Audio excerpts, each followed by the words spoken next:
Oh my goodness. Oh my goodness. Yeah, flip around there, buddy. Do the spin. Do the spin. Hey, I'm hearing a little feedback there from your other live thing there. So if you want to turn that one down, that'd be great because I'm getting that back. But hey, guys, welcome to the first Reefing Report. How about that? What do you think? Terence is back. Mark? Mark, are you out there, Mark? I am. Oh, I'm right here. Okay. I'm like, okay, am I doing this by myself? Well, welcome you guys to the first live stream of the Reefing Report, and this is something that Mark and I kind of cooked up and thought the reefing community would need. Mark's there working out his gear still. It's okay, Mark. I can see your elbow. We can see his awesome tank back there. Obviously, you guys might be familiar with this tank back here. It's still living. And it's doing great, really, actually.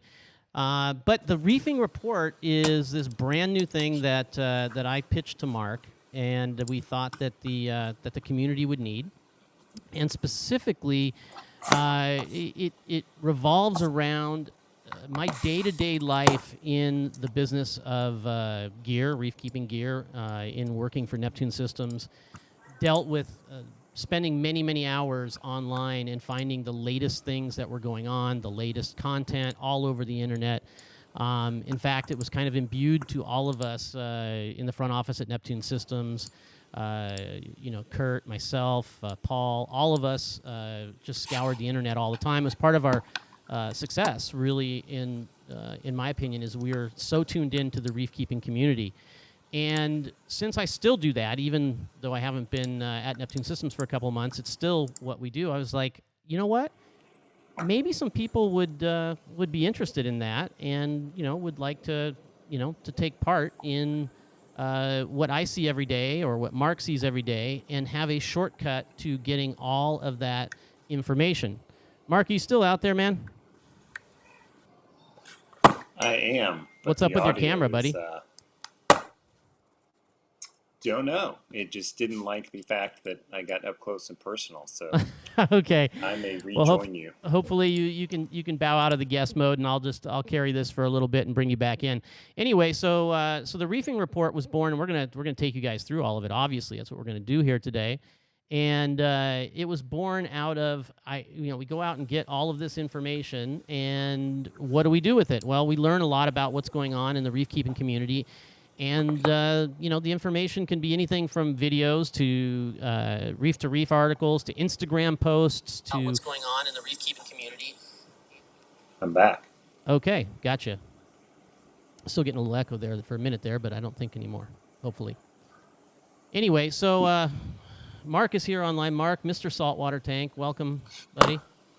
I'm finally here. Yeah, yeah, you are finally here. You're finally here in the flesh, and appreciate it. Mark and I go way back. I think the first time Mark and I met was at I think it was a Max show.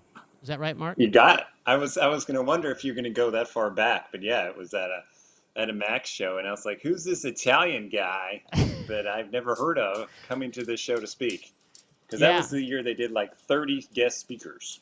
Probably. And Mark had his camera, and Mark was doing his thing, way back then. It was a new thing for him, and obviously a fairly new thing in the overall world, the whole YouTube thing in general. And so I met Mark there, and I remember specifically sitting down with Mark while we were eating a sandwich, I think that they gave us or something, and chatting about reef keeping and the passions of all of that.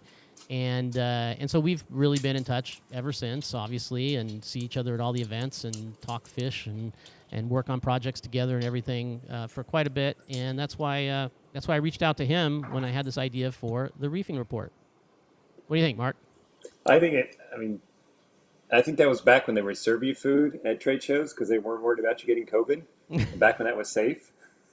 That's for sure. Hey, one thing I can super appreciate out of, we talk about all the different events that we've attended. That's one thing, being an exhibitor at Reefapalooza that I've always appreciated from those guys from Worldwide Corals was they always gave food and still do give food to all of the vendors there at the event. And that is really a nice thing. Anyway, so You know, you saw the promo. Maybe some of you guys saw the promo where, you know, I was sitting down at the beach. Actually, just today, I drove back 2 hours. I got home 2 hours, Mark, before this broadcast. Yeah. And I was here working, doing house stuff with kids. I'm glad you're retired, single nest, empty nester. I got a lot to look forward to. I don't know about retired. My brain can't retire, Mark. So for some reason or another, I'm always trying to think about things and do different things. And it has been a little bit of a a life shift, moving away from Neptune Systems. But you know, you just got to keep the gears going. Well, I mean, I know that's what's on everyone's mind, Terence, is for a long, long time, you were the face of Neptune Systems, doing the shows, being at the trade shows. I mean, what are you doing now? Why did you really leave? What's the backstory on this? Well, that is the elephant in the room, I'm sure, for everybody. It's an interesting thing.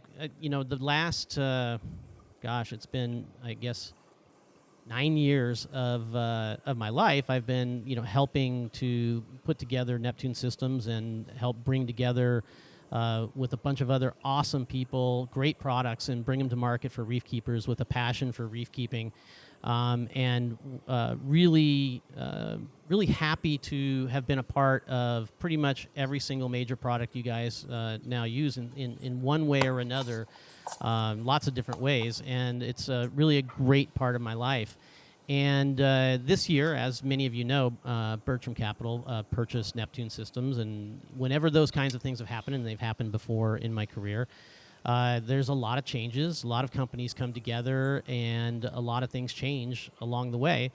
You know, it just wasn't going to be for a number of people probably the same place for me as it once was. And so it was time to move on. So I moved on from Neptune Systems, but I will tell you that the people that I worked there at Neptune Systems, specifically Neptune Systems, some of the greatest people I've ever worked with in my life. Kurt is the president, CEO, founder of the company. Amazing guy, amazing inventor, amazing boss. And you know, it's sad to leave, but things move on, and I really enjoyed my time there. Paul, obviously, I've spent a lot of time. You guys have seen me on camera a lot with Paul as well. Great people to work with, and it's a great portion of my life. So yeah, well, there's got to be some new stuff coming, right? I mean, you would know, Terence. Come on. You don't work for the company. You can say whatever you want. This is true, and this will be part of the Reefing Report, is a lot of saying what I want now, because obviously I don't have the same filters as I once did. But at the same time, I'm cooking up on a few different things, and as many of you know, I don't give it all up all at once. I tend to keep secrets until it's time for those things to come to life. The first one here with Reefing Report is one of them, and then we'll see what else comes, you know, from there, because I got a lot of things going on. So first of all, let's give some shout outs to some people that are on here. Some good friends of mine for sure. Ken, who you know, Mark. Is on the stream, of course. The boss. Yes. The boss. Yes, the boss is on. So Ken is from saltwateraquarium.com. So Ken and saltwateraquarium.com is on. So we get 2 views for that. For that. Steve Berlin from Seche is on. So Steve, you know, thanks for joining in, man. Great friend of mine. Heads up all of the Seche sales and marketing here in North America. You know, great. It's awesome. Mark Silverman's here. Mutts and Butts, Dynamic Tank out of the East Coast. So he just checked in. And, of course, Antonio from VCA is here as well. Mark Weller. So all you guys, thank you so much for joining in and seeing what we're going to do here with Reefing Report. And hopefully you guys are going to stick around and hear all about it. So should we dig in, Mark? Yeah, I was going to say, without further ado, they don't want to see us talk. They've done that for years. They want to see what's new and hot. So let me do this first, right? So what I'm going to do first is I'm actually going to go out to and make it live, unless you have it open. Do you have it open? You don't? No? On Facebook, okay. You're asking? Yeah, never mind. I'll make it live. So I'm going to make it live right now. You can check that in a minute. I just made the site live, so that's good. And now I'll bring everybody. Yeah, and now I'll bring everybody in on the Reefing Report. So So here's the Reefing Report. It is a website, reefingreport.com. So it is it's a news aggregating site. So as I mentioned to you guys in the run-up, one of the things that I do, and I know Mark does this as well, right, Mark? Lots of time doing this, yes. Right, for sure. Is look around the web, find out what's going on lately in the reef keeping community. So the Reefing Report is our daily curated links to all of the hottest stuff that's going on in the industry every day. It is your source to, oh, thanks, Ken. Ken told me it's up. So it is your daily source, maybe your multiple time a day source of curated aggregation of content that's going on in the reef keeping community right now. So if you want to find out what's going on, you bookmark this on your home screen of your phone, and all during the day when you should be working, right, Mark? Absolutely. Stay focused. You should be pulling up the Reefing Report. So you can see right now there's Mark. How long have we been doing this, Mark? That we've been already curating the site to try to test it out. About a month, 5 weeks, at least 4 weeks. We've been running in the background. Okay, and you enjoy it? Is it kind of? What do you think? Yeah, no, I mean it was something that I had been kicking around in the back of my head, but didn't really. It was like an idea, but it hadn't really formulated yet. So it was great that you came to me and said, "Hey, I have this idea," because I was like, "Oh, I had some version of the idea as well." I thought of it more as a like green screen live newscast. It's kind of my mind is always overthinking it, but it was like there's all this news out there, and you can go to all these different sites, but it'd be great if I had one way to go get it, much like Apple News. You can go there, and it's a rundown of what they think is relevant, and here's a way that two professional aquarists can curate what we think is relevant in the saltwater aquarium world. So you can go here and you can just run through it. You can look at stuff, you can click on links, you can come back here and make your day really easy. Maybe you're going on your break, you got 10 minutes. What's going on in the reefing world? This is the easiest place to come to get the rundown quickly and go from there. Yeah, and we did have someone say, William Grimlin said, looks like the Drudge Report website. I am not complaining. So, whatever, whether or not you know what the Drudge Report is, or you like it or you dislike it or whatever, it matters not. It has been around for about 25 years now on the internet, and it hasn't changed as an aggregation site itself. And when something has that kind of staying power, probably something in the design, the layout, the way it works, probably, it's probably pretty successful for a myriad of reasons.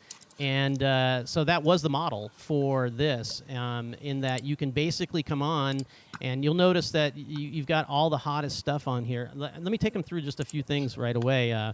Click through here. Let's just kind of the way the layout is. So what you will find right away in the layout, the first 3 sections on the top 3 sections, those are all the hottest news items that are coming in, and they could be of any kind of category whatsoever. They're not kind of put into different groups at that point. And so you notice there's a bunch of different things on there, and there's videos, and there's reef-to-reef articles and what have you. And then as you scroll down through it, you'll see that the next thing, for instance, on the left column is a products area. So all of that stuff is going to be about product stuff. You'll see over in the middle section, you'll see that there's a whole thing on how-tos. That's why the coral fragging thing is there.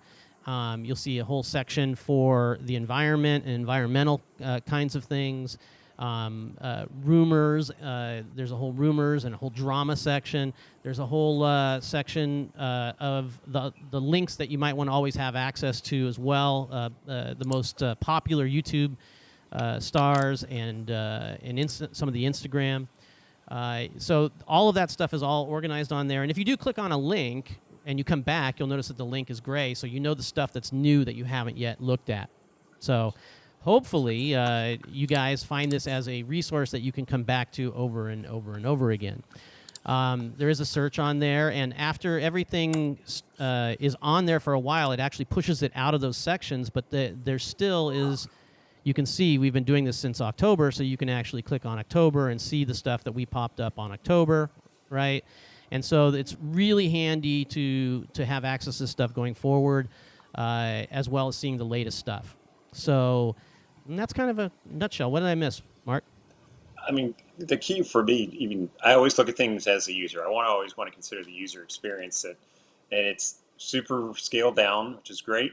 It's fast. It's going to be snappy on your phone, but it gets out of your way. I always like things that get out of your way, um, and this gets out of your way. But even with a simple black link or a grayed out link, I know what I've read, and I know what not to go back to because I've already I've already gone through that, Right. and it just makes everything super easy for me not only because it's aggregated in the first part, but then I know what I've read and I know where I want to come back to. Right, and you'll notice too that the part of the fun of this, and it's also what I think will be fun for people too, as they're scrolling through, is that a lot of these headlines are kind of fun or snarky or whatever. Hydros advancing on the apex like Verstappen on Hamilton with the power bar announcement. So there's lots of these little headlines that will hopefully be fun and snarky and that kind of thing. So now, the next part is the live stream, Mark. Yeah, so Terence had the great idea with this is we could just push the website out to you and it's like, here you go. This is what we think is important, but it's kind of like, well, that's important from a headline standpoint, but what's your opinion on it? Terence and I have both been in the saltwater tank hobby.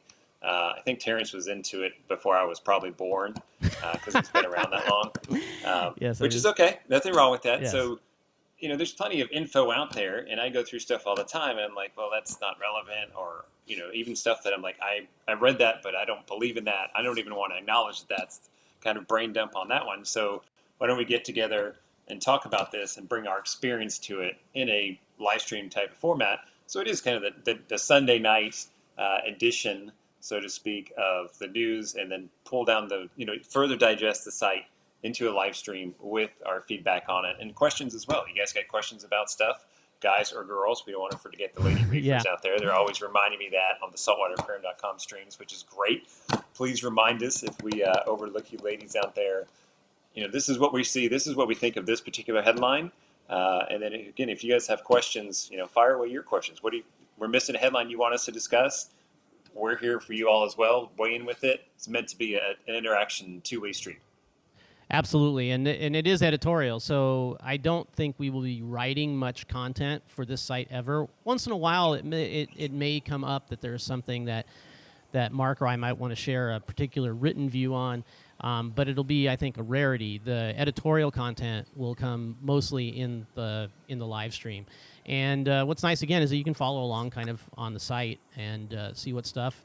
One of the things, too, I wanted to bring up is at the top of the site as well, there is a place where you guys can tip us off. So if you have a rumor or you have something that's a new piece of news or some juicy gossip or some really hot drama that's getting a lot of play on one of the social media sites, definitely tip us off to that.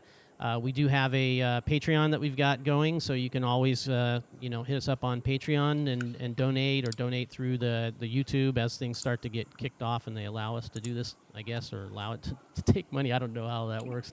Mark knows more about that getting paid part on YouTube than I do.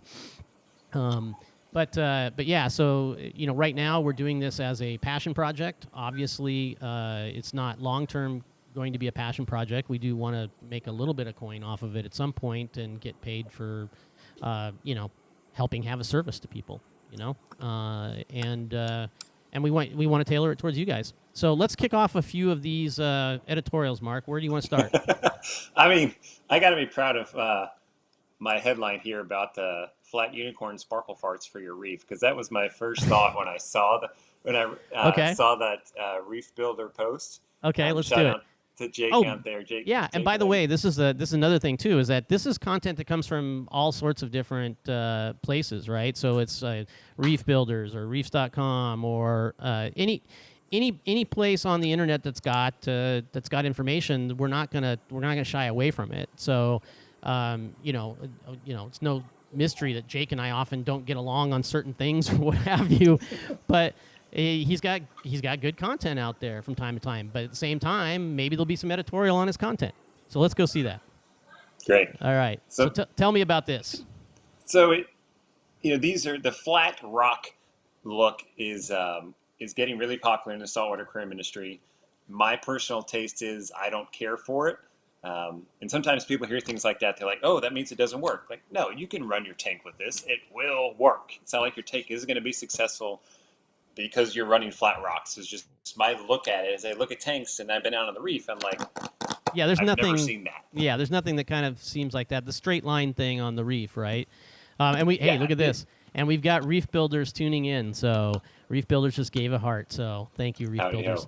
Way to go. So I mean, I look at it and I'm like, I like that it's colored. You know, that's one of the things about this rock that comes out of Florida that looks so like this. So is this the same stuff as who makes the other one out of Florida that's not purple? Marco Rocks is Marco. They're kind of the pioneer of it. I remember And back then- when reef cleaners used to have it. And you know, they've cut it flat. I think Julian Sprung does with Two Little Stacks. Fishies does a version of this. Yeah, he And calls it stacks. I actually Right. did a I did a aquascaping competition against Joe Aiulu at one of the shows using this stuff, and I broke it up into a lot of little pieces in order to glue it together again and create like little arms and like things that you normally get when you have my favorite rock, which is Real Reef rock. Hint hint, Real Reef. You just got a plug, so there you go. But yeah, so it's not really my thing either. I can get why some people like it, and I think you can make some really interesting shapes out of it, but it's certainly not natural, is it? No, I mean, I will appreciate that they went a step further. They added some value to the user by what it looks like spray painting it with a couple of shades of purple, which is why I immediately thought of unicorn sparkle farts. It's like that's okay. Again, this isn't bad, right? Like it's just for me, like You're right. I would want that look in my tank.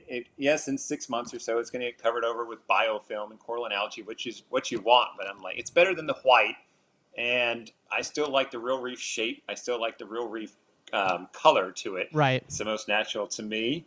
But I like that they're taking the stack thing, a step further, and went from here. I But, kind of would Steve just Berlin like look. I want to make this a little controversial because you know how I am anyway, right? And this is supposed to be editorial, so. I would like Carib Sea to, not knock stuff off completely, right? And, and come out with it to begin with, the stuff, right? In days of old, I think they did. Now, this just to me looks like we went and saw the stack stuff and we sprayed it purple and, sprinkled it with some sand. And, much love to Carib Sea, but, if this is your thing, cool. The regular Carib Sea rock, I like the purple stuff. That stuff looks good, but I'm not huge on the flat stuff either.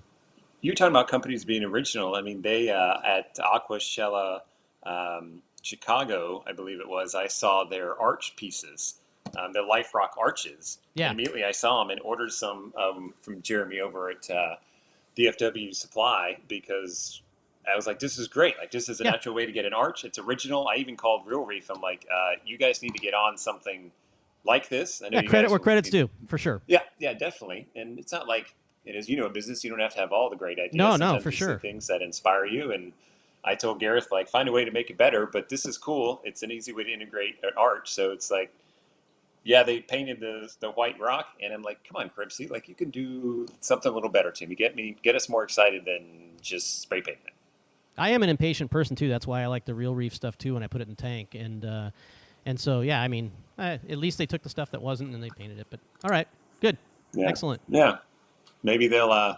Who knows what they'll do in the next couple of months? Maybe now you guys see, that. obviously the link goes gray, so you saw that one already, so you're not going back. And by the way, when you run this on your mobile phone, it'll all go not into 3 columns. It'll actually go into one long column, which is really cool. So you can just scroll, right? So. Absolutely. So some people mentioned the graphic for the shark that's there. I have to take credit for that graphic. It just took me. It didn't only took me like 5 minutes to do. It's like no magic. But I think the big news to discuss still, even though it's old news now. I mean, we put this up here when it was immediate. Like I said, we've been curating this now for some time, 6 weeks, 5 weeks, or whatever it may be. And but the Bertram article and the Bertram stuff is definitely the big news in the industry right now.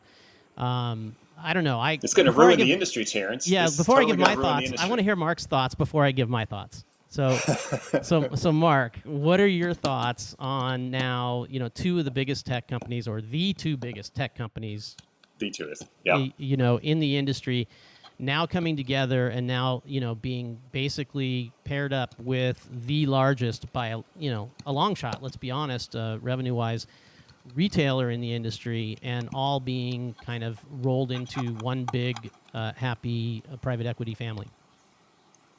So I kind of have three. I do have three perspectives on this. One is as a hobbyist. Two is a business owner. Three is being in charge of video production for the number two retailer out there, saltwateraquarium.com.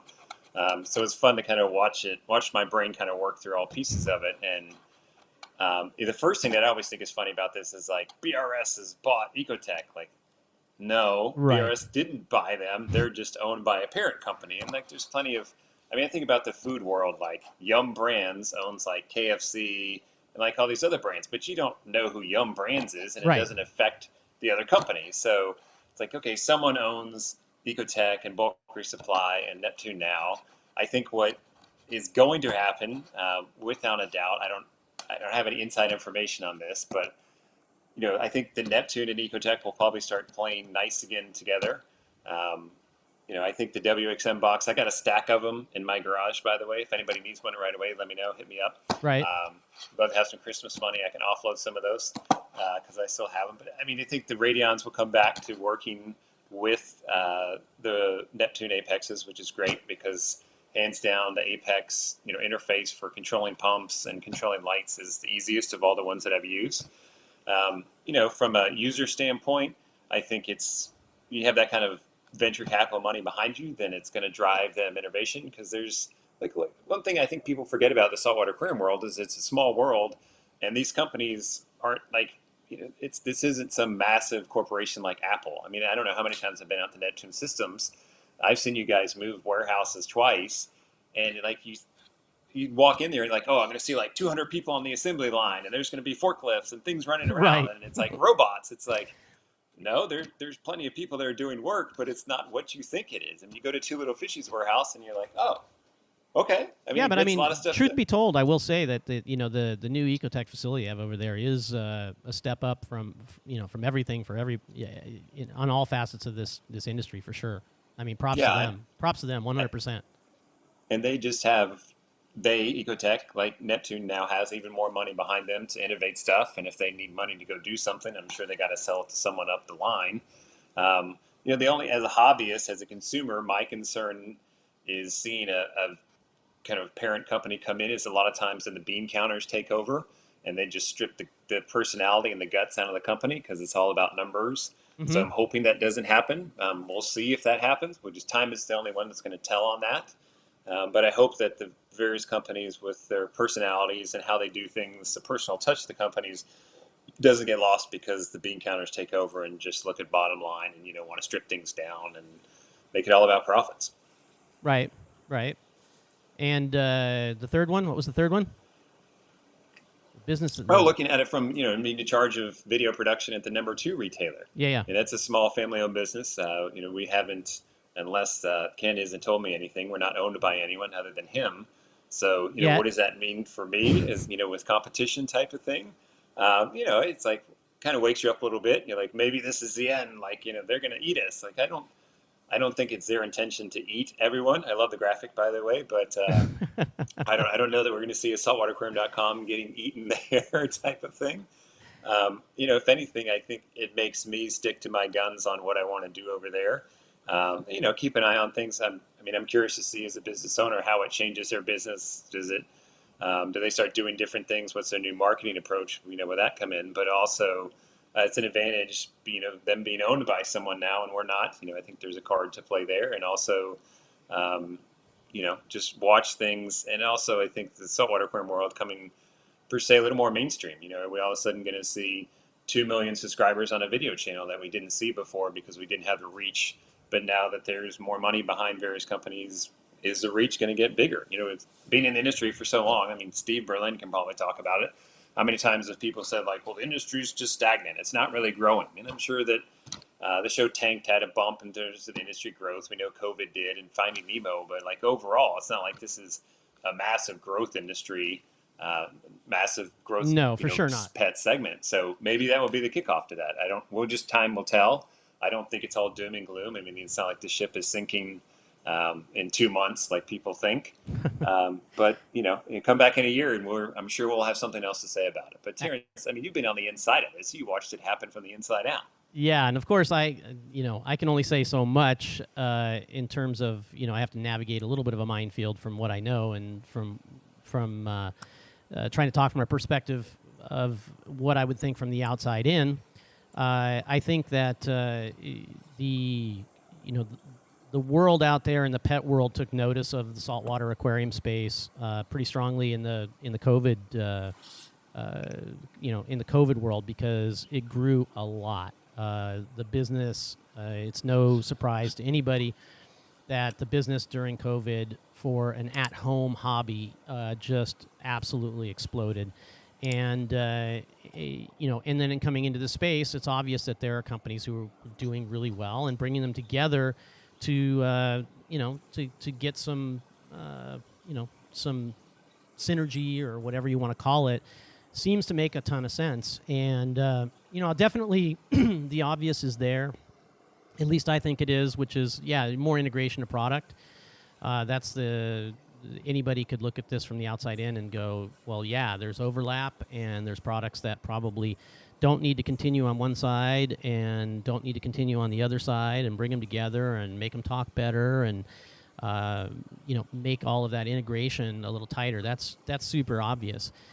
That's on the positive side. I think on the downside is, whenever you have a couple of big forces that, while they're not at least in complete competition, especially up until the Sky was released, I mean, it wasn't insane competition. It was secondary products that were in competition, like pumps and whatnot. And then with the release of the Versa, the dose against the Versa. But there definitely was some competition there that now won't exist. So what will happen, with that, regardless of how much investment money or not investment or whatever it is, what will happen with, that kind of, you don't have that gravity, you don't have that force happening between the two companies anymore, and that helps bring stuff about.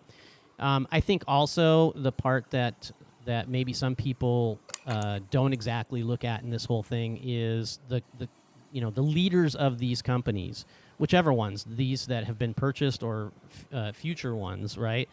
Once they have had this happen, they have had a success happen that far exceeds, probably anything they might have imagined, because they've now been able to sell off a part or all of their company, or however it may work, and they've worked long and hard and arduous hours and everything else.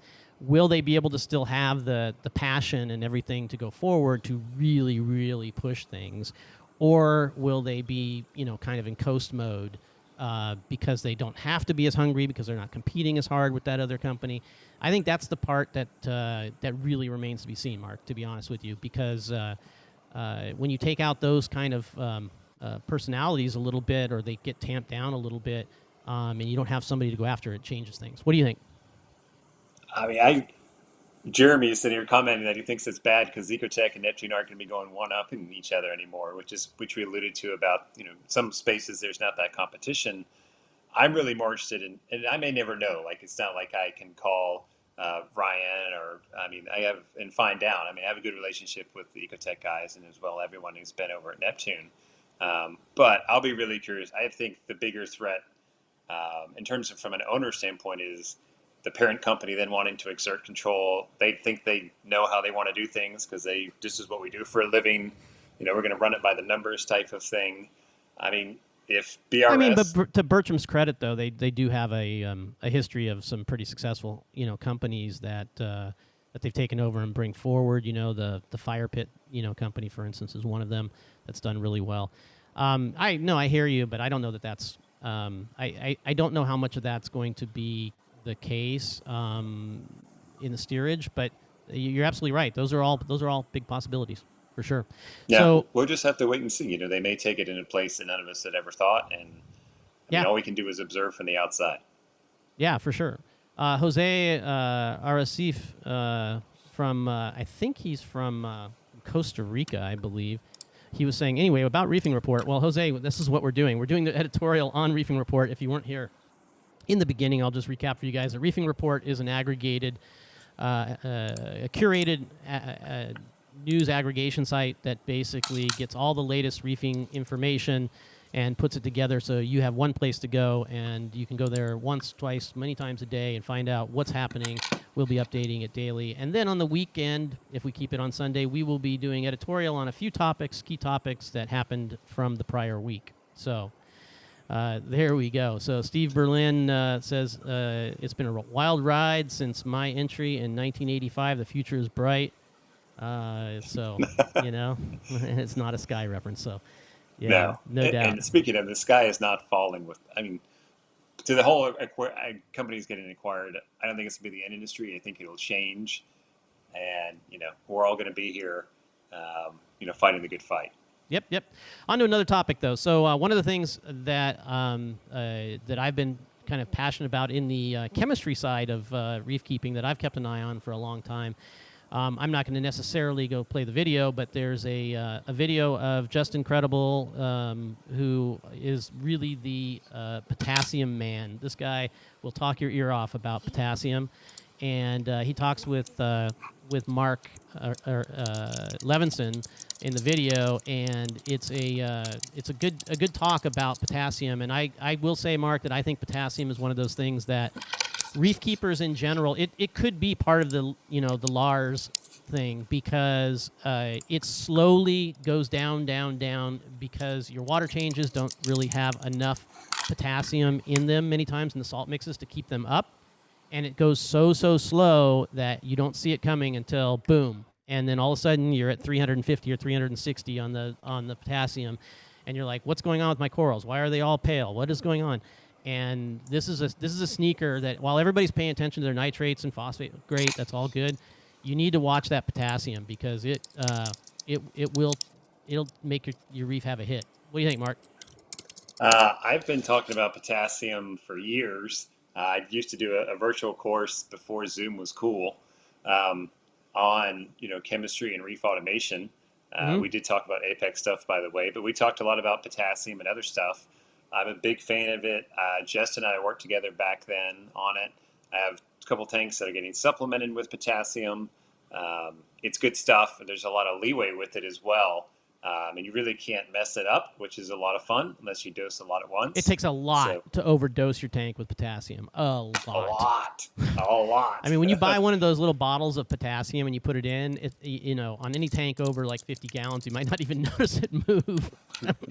Seriously, it takes so much potassium. Anyway, there's a lot of good information out there on that. So here's another one for you, Mark. So tell me about this new Hannah checker, because I know there's a video here of you, doing that and showing how the whole thing works, right? But tell me about it. So this is, because I haven't used it. Yep, no, it's great. So I've liked Hannah checkers for a long time. I do have a Trident on this tank behind me. I rely on it. I mean, it tests my tank 4 times a day. Everyone wants to know how I run my Apex automation. I run it 4 times a day, and once a week I spot check it with a Hannah checker. And I have a Hannah checker for salinity. I love the pen. I have a Hannah checker for potassium, and I have it for alkalinity. And I also have them for nitrates. And now, instead of having to haul all these things around, whether you're taking up space in my fish room or in my tank service bucket, because I have a couple clients here in Nashville, Tennessee that I service, I have one checker that does everything. It has all the reagents in it. It comes in a case, which I'm big on. Like, I love power tools, but I hate buying a power tool because you have to buy the tool with the batteries and the charger to get the case. I hate buying a power tool without a case. So this comes in a case with a place for all the reagents, and I take one box with me, and I go out to the client's place, or I take one box off the shelf in my fish room, and I set it down and open up, and I can run any test I want, from pH to nitrates to nitrites, alkalinity to phosphate. I can run it, and it logs everything inside of the unit. It's great. My only complaint about it from a service side is, in your service, you get paid, most of the time we get paid per visit, or you get paid per month, and you want to make your visits efficient. Right. So I can run my nitrate test, my phosphate test, my alkalinity test all in under 5 minutes, because the phosphate or the nitrate test takes 5 minutes. So I'd start that, and then I start the phosphate test, which takes 3 minutes. Alkalinity happens in real time. but I could be doing 3 tests at once. With this one HANA box, I can only do 1 at a time. But like, look, that's in a way splitting hairs. That's my only complaint about the thing. Okay. But I carry that thing with me. HANA checkers, I mean, they really, in a lot of ways, revolutionized testing in the saltwater aquarium world with the little checkers. I don't know how many of those things we sold. I mean, I have an idea of how many we sell at saltwateraquarium.com, and it's like, it was one of the first fun things about the job is I was like, well, like those things are popular, but how much do we really sell? And Ken show me the numbers. Oh no, they sell a lot. What? The thing is that insane. so here again, so editorial time, right? So again, Terence now can kind of open up a little bit. Maybe he couldn't do as much before. I think the HANA stuff is great. I really do. But this to me, when people talk about companies that don't have competition, that competition would drive the product a lot better, and they wouldn't do kind of half-ass stuff. Because there's so much great about the HANA stuff, and why couldn't they have gone the next step, right? So, there was a comment on here, about really disappointed. Here's why. You can do tests at the same time only, no color screen, blah, blah, blah. They released the first calcium checker, and it was kind of, not great. And, I look at this one, and I go, okay, why would you release this? It has kind of a hokey screen. It doesn't look like they had competitors when they put it together. Plus, I don't think, and correct me if I'm wrong, it doesn't even connect to my phone. Aren't we 2021? Yes, it doesn't. And so, I mean, maybe this is version 1, and okay, they just want to see if it that sells. would piss me off even more. Okay, so I'm going to say to anybody who's watching this live stream, and maybe it'll get me in trouble, and you don't have to follow on this, Mark, because I know you got. I would say don't buy this thing then, because it clearly doesn't have what I would say in 2021 is a feature you need to have. You should be able to connect this to something. You should be able to connect it up to your Apex, or you should be able to connect it up to your. They should have reached out to Neptune on this. And if the plan for this company is like the calcium checker, in my opinion, which is release a substandard product and then turn around and release it again with the way it more should be run, even though it has issues, I got a problem with that as a consumer, right? I don't want that.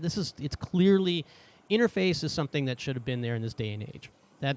For sure. And if they come out like next year or whatever with one with wireless, and I'm a consumer and I bought this thing, what does it cost? Like $300? Is it that much? Maybe it's $299, I think. Yeah, Ken will tell me, I'm sure. Anyway, That's my pet peeve on this thing, is that it didn't quite make it, right? It's like it could have been a 10, and instead it's a 6. So, So then what about the original check? I mean, they've been making the alkalinity checker for years. Shouldn't they update that to connect to your phone? Well, yes, but here's the difference, right? So the alkalinity checkers are one-off specific use kind of things, which I do believe would be nice to connect to your phone, but they're what, $50? So at $50, I think it's a great value to have something that gets me that number, and I don't need to have it be a multi-device necessarily at $50, but having come from a company where we know what different things cost that go into things, and there might be people on the stream that will try to disagree or what have you on this, but you have to multiply up what those costs are until they get to the retail side. So even if you stick an $8 subcomponent to interface with your phone and whatnot, you still need to pay for the software that makes it happen.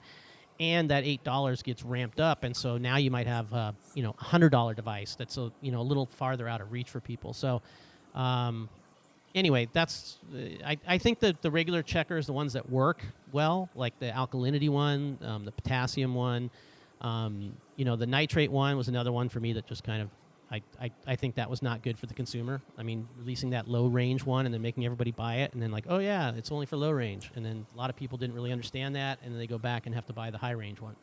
So, but that's me. That's my opinion, and that's the editorial part. So well, they can love it or not.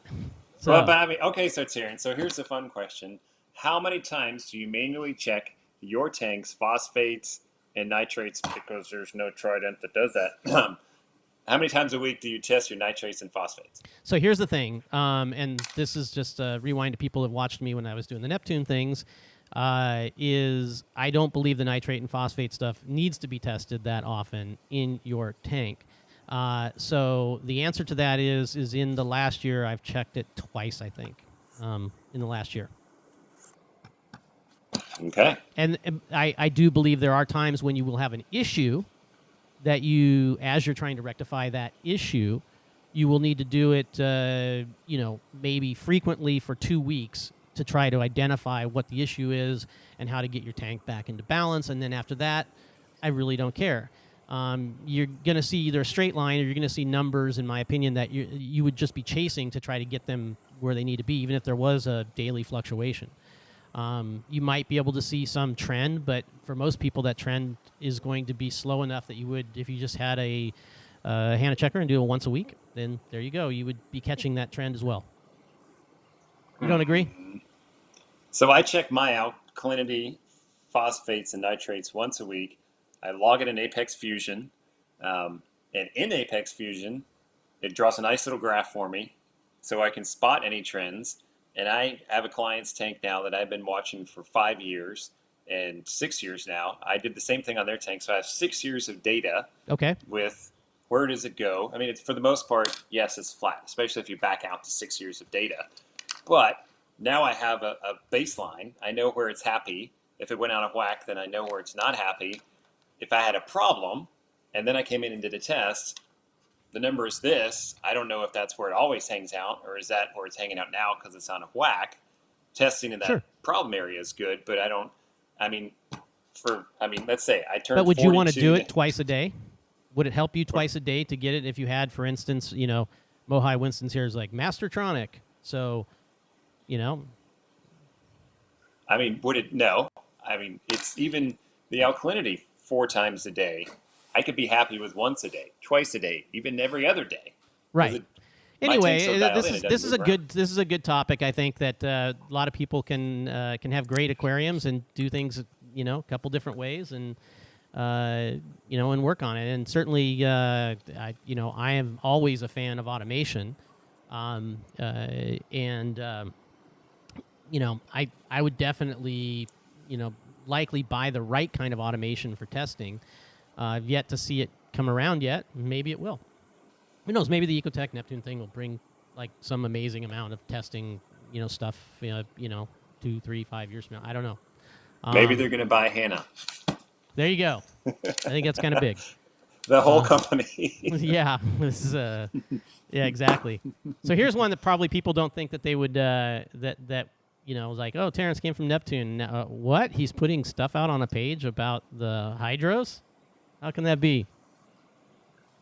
Well, it's the point of the site is to give you industry feedback and what's out there, and it's not like because I use an Apex and Terence came from Neptune that we're not going to talk about competing products like this. No, that's not what we're here to do. We're here to talk about it all. Yeah, talk about all of it, right? And for instance, one thing I wanted to get you guys to is it's stuff on the social media sites like the communities and stuff too that we'll be posting stuff to. So for instance, this happens to be a thread on that new device from the guys over at Coral View for the hydros,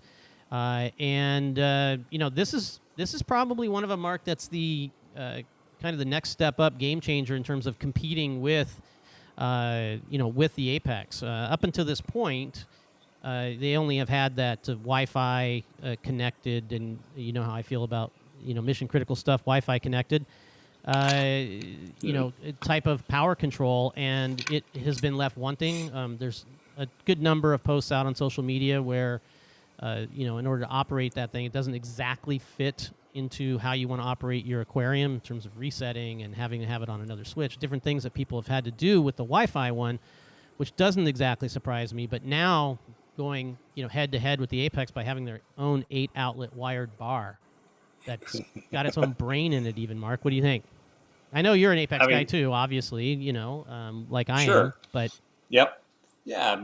When the first hydros came out, there's things that I looked at it and I'm like, wow, that's a good idea. Like maybe Neptune will pick up on that. A lot of that was interface type stuff, right? Software changes, and it's they have 8 outlets. You guys had 8 outlets back in the well, we still do. Of course, we have the EB4. part of what I do when I see companies, and Coral View's been around for forever. It's not like it's the latest black box out of China. Right. Is I always got to pause and think. For me and my tank and really my clients, it's like, what happens if something goes wrong? Where am I going to get support on this? Now, in this case, you're going to call Coral View, which again is very different than China, but I'm also skeptical in the sense that I'm like, I need to let this thing ride for a little bit, watch the community's feedback on it, and then maybe I'll start digging in, because maybe it's just let's get something out there, see if it works. If it doesn't work, we'll just kind of quietly let it go and move on like something never happened. So it's definitely progressing, which is good. And, for me personally, I'm still on the sidelines. I'm watching it. I think it's Right. good that they have competition. And we'll see. I'm certainly not ready to make a leap. I'm not quite ready to get my fingers wet testing it just yet. That may be sooner than later, though. No, I completely hear you, and I think all of these companies that do this kind of stuff have to evolve. And the history of other companies trying to do this has not been good. Because it is super difficult, and it's super difficult to make money at because of the way the channel works, and you have to give a cut to this guy and a cut to that guy, and then you get the cut that you get to take home. And it is really hard to do that in the scale of this industry. You mentioned earlier the scale of the saltwater aquarium industry, and to do that, and then to support and everything else. And so this is, as a technology company, in terms of this kind of technology, Coral View is in their infancy. Absolutely. They've been doing this, I think selling them about a year now. The first aqua controllers were sold in 1996. So there's a lot of evolution since 1996. They have some definitely some cool things that are interesting to take on. They're doing this one as an international with this special kind of plug bar, which is actually, it looks different than the one they have an international one and a US one that uses intermediary cables. And some people like the hydros, and some people don't. And I think the other thing too for people to really take away is how big is the installed base on anything before you can really, and how long has it been rolling before you can really make some long-term judgments. You're definitely an early adopter of this technology. And again, I'm not dissing it in that regard. What I'm trying to say is simply, we're talking about a very small amount of units out there compared to, for instance, the Apex. And so when you see things going wrong on the Apex, you're seeing them going wrong after tens of thousands of units that are out there for a long, long time. And you're not going to see quite as much stuff yet on something that has a much smaller distribution. It's interesting, and it's definitely going to keep a little bit of the competition going. We'll see, how it holds out over time. Definitely interesting. I think it's supposed to release in December or something like that. Oh, speaking of release, there was another one on here that's interesting. Gotta get people's hair on the back of their neck up maybe a little bit.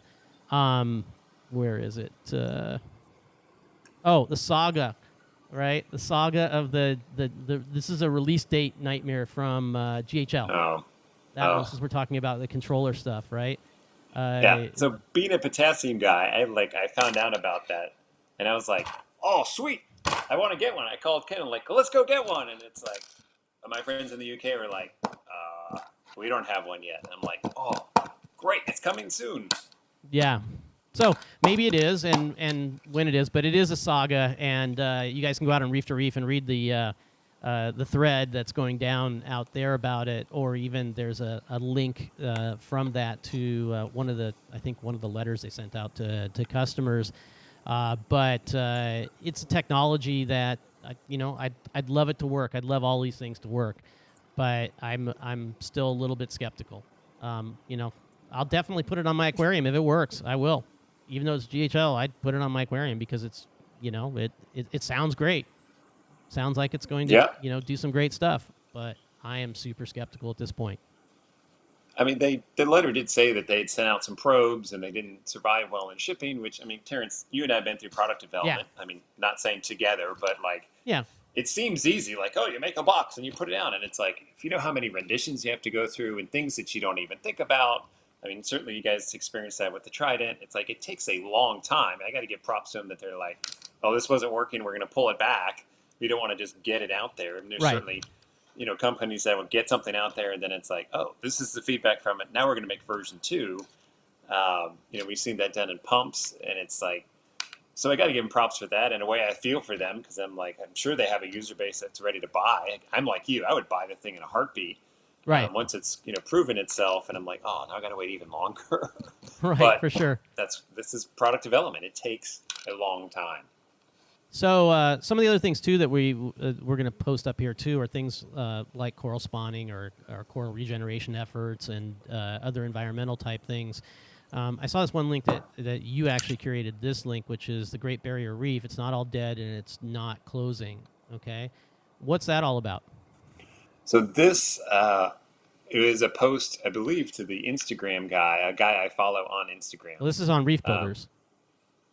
Is that the Reef Builders post? Yeah. This is for the one for the Scolies. Or do we have the wrong one linked there? Do we? I don't know, maybe. It is. Okay. So while we're talking about that, I also had a link in there to a guy on Instagram. So one of the things we'll do with the site is there may be an Instagram post that's relevant, and it may just be like relevant because it's like, wow, look at all that coral eye candy. Okay, right, we're for going to sure. post that up because that's part of it too. Like part of it's written form, part of it's video. I mean, Instagram is great for the saltwater tank world. It's like eye candy all day long. This guy was out on the Great Barrier Reef. If you go and look at his posts that he's done, do you remember what? He'll go out to. Okay, go ahead.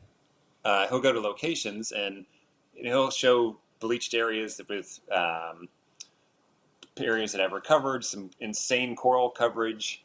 I've been out on the Great Barrier Reef. I've talked to collectors, and one thing that it's popular news to say that it's all dying, but that was a misconstrued headline. And there's amount of places where you can take coral is so very small. The amount of coral that they can take is very, very small. And there's so much biomass out there. Plenty of it has some stress and it's coming back. I'm not saying we shouldn't be concerned about it. Certainly we should be concerned about the environment. And there's so much of it that's doing well.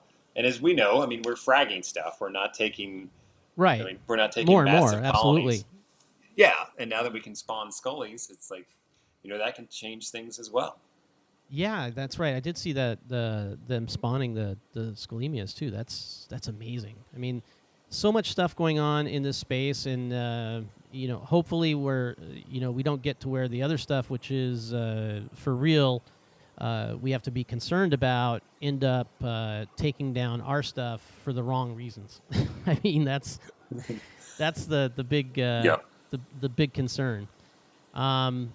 Anyway, I think that I think we'll wrap up today here in a minute. I think we we want to get some feedback from you guys. Thank you guys all for coming and participating. We're not on this kickoff, we weren't expecting a giant audience. We're gonna have to build an audience like everybody else. And if you do have some information that you want to leave to us and tip us off to something that's going on, go ahead and use the tip us off form there. You can do it anonymously. You don't have to put your name in or anything. You can just hey, if you just want to write a nastygram to me, you can do that there too.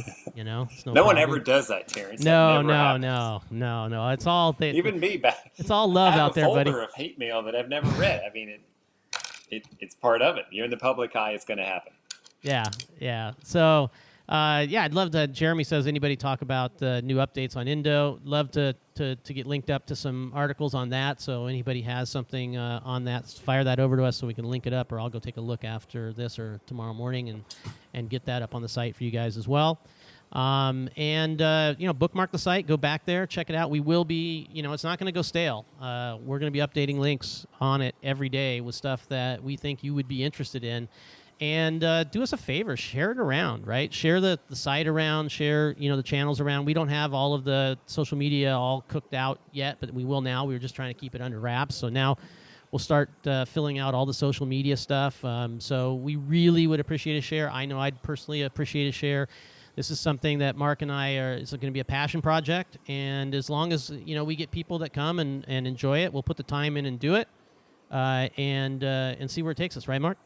Absolutely. It's you never know where you might end up. I know for myself, when I first started Mr. Saltwater Tank TV, it's like I didn't think I'd end up at looking like this. I'm not complaining, but certainly in your career, where you've been, you probably would not think that you would end up where you are now. So that's part of the fun. It's like we don't know what it's going to look like in the end.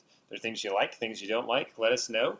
we're open to feedback. And, in a year or two, we may be looking back on this and be like, how did we get here? Yeah. That's part of the fun. It absolutely is. I mean, I think longer-term goal, I told you, Mark, is that we're not going to be the only people who curate the site, right? So, as we build it along and get an audience and whatnot, we'll hopefully be able to recruit maybe some others to help curate for the site, and it just keeps growing with like I said, the hottest information in the reef keeping industry that's going on.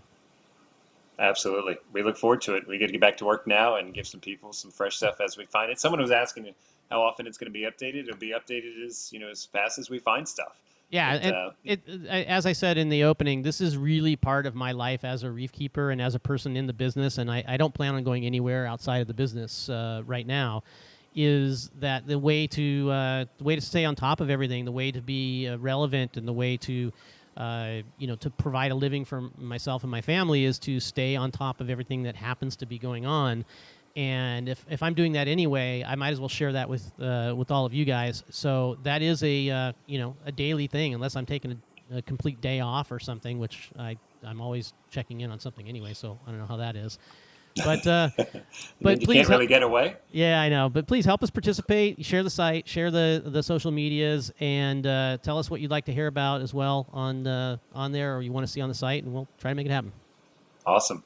Sounds great. Thanks everyone for tuning in. Thanks, guys. Appreciate it. And we'll see you next Sunday, unless we put out a notice that we're going to do it on a different day and time. But for right now, I think this is the day and time that works really good for me. I don't know about you, Mark. It works. That's great. It makes me eat an early dinner, so now I can go eat dessert again for the fourth time. Just ask Kay Brown. Ask Ken. He knows what it's like to feed me when I'm on site. All right. So now we're gonna close it down, and then we can both go chat with Ken and see what he thought, huh? All right. Sounds great. Thanks, take it easy. See you later from the Reefing Report. Goodbye. Have a great